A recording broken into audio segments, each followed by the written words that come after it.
In my initial review of this bike, lots of you have commented that I shouldn't just be standing next to the bike and talk about the performance, but I should also show how it performs. So let me go out and ride and show you how it performs right now. There was once a day that I would pray for you. I'd go and misbehave just so you notice too. Sneaking looks up and down from I said in the review that my gear ratio is quite perfect, also for steep climbs.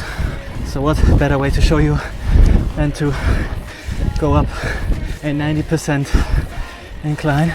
Cadence is still okay. I have now about 300 meters of elevation done, and there's about 700 to go, so quite a bit. I'm falling fast, sitting here praying that this night's gonna last. You got it all on tap, I'm loving your vibe, always have your back.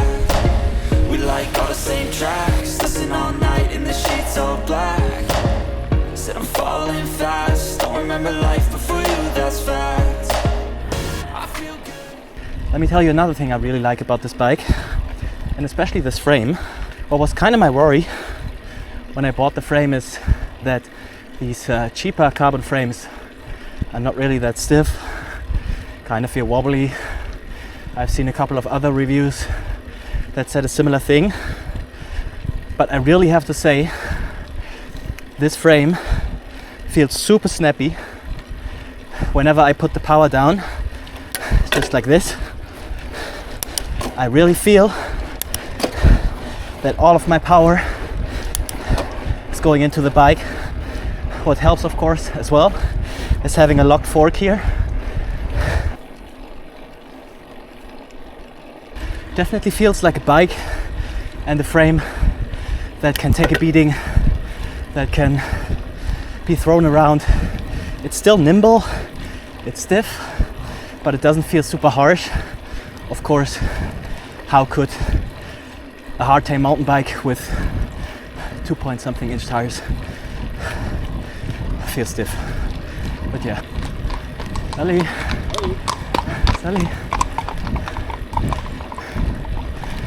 Alright, that's also something you don't see every day.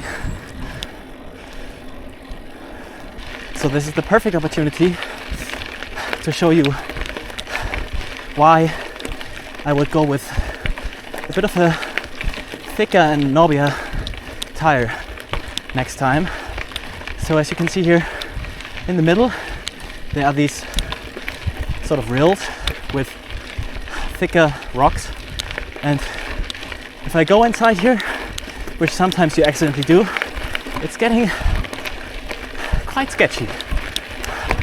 So yeah, the tire is not perfect, even though, as I said in my review, it's performed flawlessly. I haven't had a single puncture, and that is with this tubeless setup. The sealant that I'm using is, oh, now you see it, a bit chunky here. The sealant that I'm using is Stan's tubeless sealant, and I usually either use that or slime, and both actually have worked without a problem so far. I'm not kidding. In the last, I think, 8,000 or 9,000 kilometers, which is the point at which I made the switch from normal tubes to tubeless. Wait, sketchy. I haven't had a single puncture out on the road.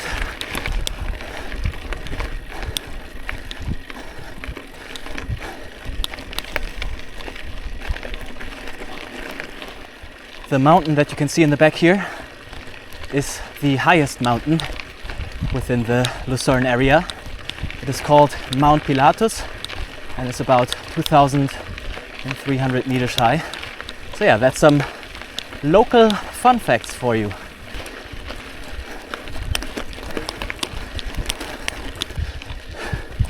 Another point that I mentioned in my initial review of this bike is that the handlebars are from a no-name manufacturer, and I cannot find the listing anymore, so I was a bit sketched out.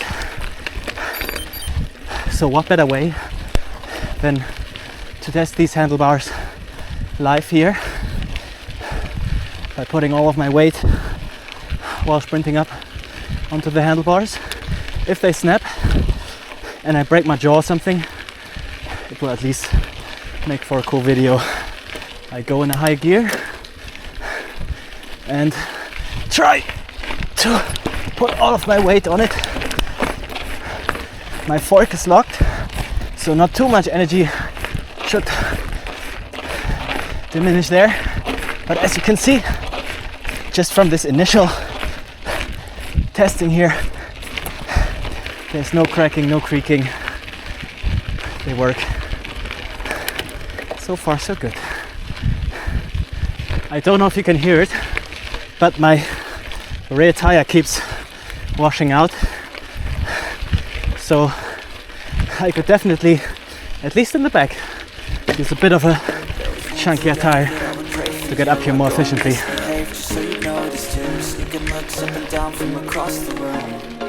Damn, what a hell of a view. I feel good, you look great, I like you, I can't wait. Our first time, our first date, you're so fine, I'm so late. You sip wine, I drink straight, don't waste time to my place. I feel my heart erase, so catch me if I fall.